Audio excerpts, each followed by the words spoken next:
नमस्कार दोस्तों, पाथफाइंडर में आप सभी का स्वागत है। मेरा नाम है डॉक्टर महिपाल सिंह राठौड़ और आज इस लेक्चर में मैं आपके साथ चर्चा करूंगा पिछले एक महीने से काफी कंट्रोवर्शियल टॉपिक रहे हिजाब बैन के बारे में। कल कर्नाटका हाईकोर्ट का इस हिजाब बैन पर रूलिंग आ गई है। हाईकोर्ट ने कहा है कि कर्नाटका सरकार के द्वारा पास किया गया आदेश जो कि स्कूल और कॉलेजेस में हिजाब पहनने की अनुमति नहीं देता वो ओके है, उसमें कोई कॉन्स्टिट्यूशनल या लीगली गलत चीज़ नहीं है, ऐसा कर्नाटका हाईकोर्ट का मानना है। तो ये पूरा मामला क्या है इसकी डिटेल मैं आपको बताऊंगा, लेकिन आगे बढ़ने से पहले पाथफाइंडर चैनल को सब्सक्राइब करना ना भूलें और मेरे लेक्चर्स के पीडीएफ डाउनलोड करने के लिए इस टेलीग्राम चैनल से आप जुड़ सकते हैं। आज अनअकैडमी के कोर्सेज पर 20% डिस्काउंट चल रहा है। यूजुअली इट इज़ जस्ट 10%, लेकिन आज केवल 16 मार्च तक इट विल बी 20%। तो महिपाल कोड का इस्तेमाल करके इन कोर्सेज को आप सब्सक्राइब कर सकते हैं। लिंक नीचे डिस्क्रिप्शन और पहले कमेंट दोनों में दिया गया है।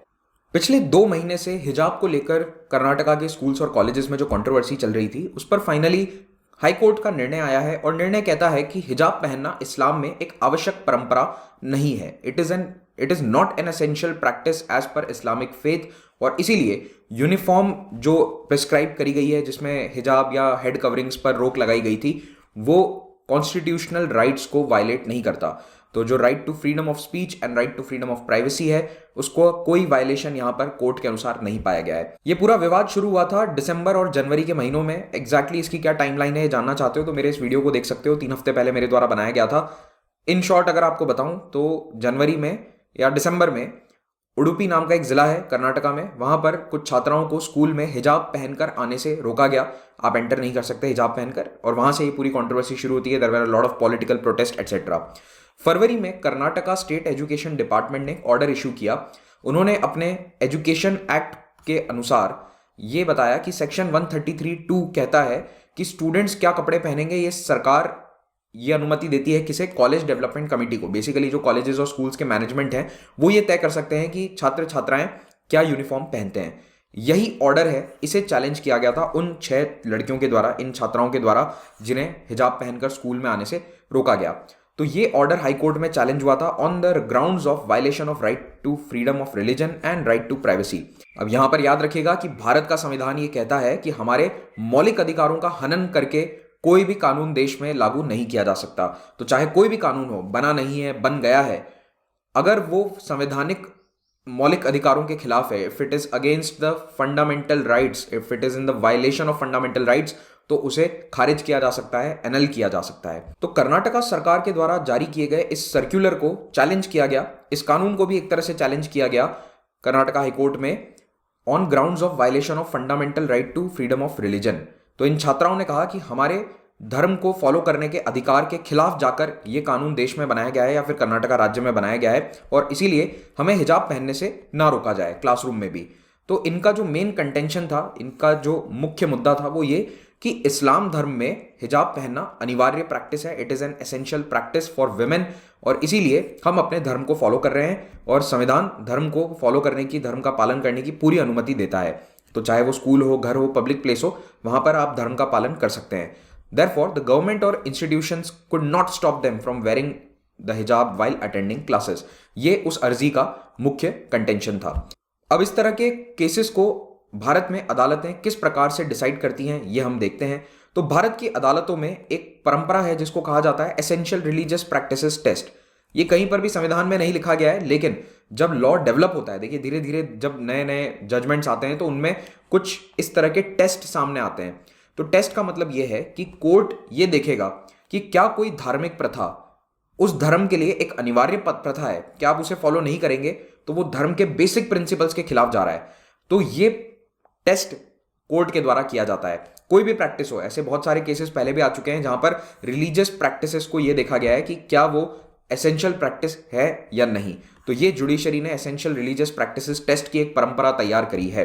तो पहले भी कई सारे ऐसे केसेस आ चुके हैं, लेकिन अमूमन ये देखा गया है कि कोर्ट्स कुछ परंपराओं को एसेंशियल नहीं मानते। ज़्यादातर केसेस में यही देखा गया है कि उन्हें एसेंशियल नहीं माना गया है। फॉर एग्जांपल 2004 में एक केस आया था जिसमें आनंद मार्ग एक संप्रदाय होता है, पश्चिम बंगाल बिहार वाले एरिया में ज़्यादा आपको देखने को मिलेगा, झारखंड एटसेट्रा में। तो वहाँ पर एक तांडव नृत्य किया जाता है पब्लिक स्ट्रीट्स पर, तो वो कर रहे थे और उसको लेकर कुछ केसेस हुए। तो आनंद मार्ग के खिलाफ यहाँ पर रूलिंग दी गई थी जिसमें कहा गया कि आपको पब्लिक प्लेसेस पर ये करने का अधिकार नहीं है क्योंकि ये आनंद मार्ग परंपराओं की एसेंशियल प्रैक्टिस में नहीं आता है।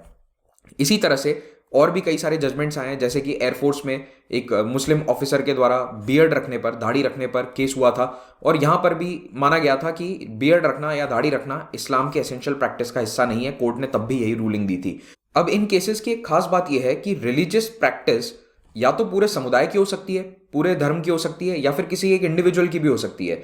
तो कई केसेस में पूरे समुदाय पर ये केसेस लागू हुए हैं, जैसे कि आनंद मार्ग वाले केस में, या फिर कभी कभी इंडिविजुअल पर भी लागू हुए हैं, जैसा कि इस इंडियन एयरफोर्स वाले केस में हुआ था। तो अभी का जो वर्डिक्ट है हम उसके बारे में भी जान लेते हैं। 5 फरवरी को कर्नाटका सरकार ने अपना वो ऑर्डर जारी किया था जिसमें उन्होंने हिजाब को स्कूल्स कॉलेजेस में बैन कर दिया था। और इसी के खिलाफ जब मामला कोर्ट में पहुंचा तो 3 जजेस की बेंच बनाई गई, जिसकी अध्यक्षता खुद चीफ जस्टिस ऋतुराज अवस्थी कर रहे थे। कर्नाटका हाईकोर्ट के चीफ जस्टिस हैं। इनकी बेंच ने अभी ये फैसला दिया है कि ये वाला ऑर्डर इलीगल नहीं था। There was nothing illegal in this order. सरकार अपने पूरे अधिकार में थी, अधिकार क्षेत्र में काम कर रही थी जब उसने ये ऑर्डर दिया, और इसमें कुछ भी इन्हें इलीगल नहीं नजर आया है। और इसी ऑर्डर की अनुपालना करने वाले उडुपी के उस कॉलेज या स्कूल प्रशासन पर कोई कार्रवाई नहीं करी जा सकती है। तो ये वाला फैसला एक तरह से सरकार के हक में गया है। हिजाब बैन हैज बिन अपहेल्ड। तो कर्नाटका के स्कूल्स और कॉलेजेस में हिजाब पर बैन जारी रहेगा।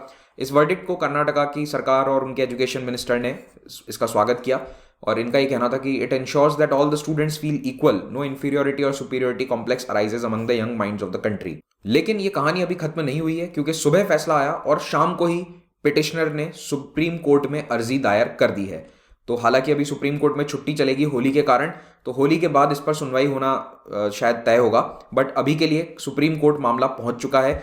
द पार्टी, अग्रीव्ड पार्टी, जिनके खिलाफ फैसला गया, जो उडुपी के स्टूडेंट्स थे, उन्होंने सुप्रीम कोर्ट में मामला दर्ज करवा दिया है। तो इस पर सुप्रीम कोर्ट का जो फैसला आएगा, it will be like a final decision.